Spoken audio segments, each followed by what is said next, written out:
அஸ்ஸலாமு அலைக்கும். இன்றைக்கி ஒரு பீன்ஸ் செடி வீடியோ தான் பார்க்க போகிறோம். இந்த செடி வந்து வீட்டுக்கு சமையலுக்கு வாங்கியிருந்த பீன்ஸ் வந்து ஒன்று முத்தலாக இருந்துச்சு. அதில் ஒரு சீடை எடுத்து ஒரு டவுட்டில் தான் போட்டு வச்சேன், வளருமா வளராதான்னு தெரியல. போட்டு வச்சிருந்தேன், நல்லா வளர்ந்து வந்துருச்சு. நல்லா வளர்ந்து பூக்களும் காயும் வைக்க ஆரம்பிச்சிருச்சு. நல்லா வளர்ந்துட்டுருக்கையில் ரொம்ப வெயிலாக இருக்குது, இந்த இடத்துல ரொம்ப வெயிலாக இருக்குது, நிழல் கொஞ்சம் கூட இல்லைன்னு சொல்லிட்டு மாடியில் கொண்டு போய் வைக்கலான்னு சொல்லி மாடியில் வச்சுருந்தேன். வச்சு கொஞ்ச நாள் நல்லா தான் இருந்துச்சு. அப்புறம் போக போக பார்த்தா அந்த இலையெல்லாம் கருக ஆரம்பிச்சிருச்சு, ஒரு மாதிரி மஞ்சளாக கருகி.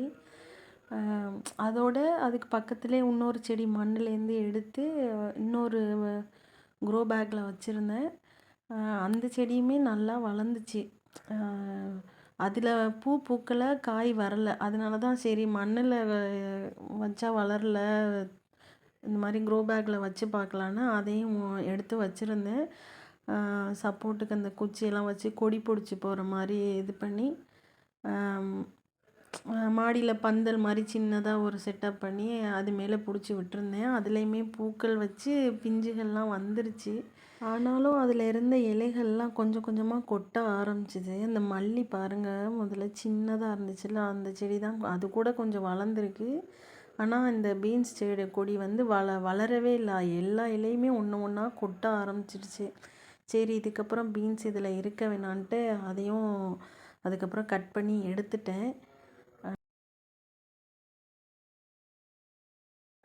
அதுக்கப்புறம் க்ரோ பேக்கில் வச்ச செடி வந்து கொஞ்சம் கொஞ்சமாக துளிர் விட்டு வளர ஆரம்பிச்சிச்சு. வளர்ந்து திரும்பவும் அதில் பூக்கள் வச்சு பிஞ்சுகள் வைக்க ஸ்டார்ட் பண்ணிருச்சு.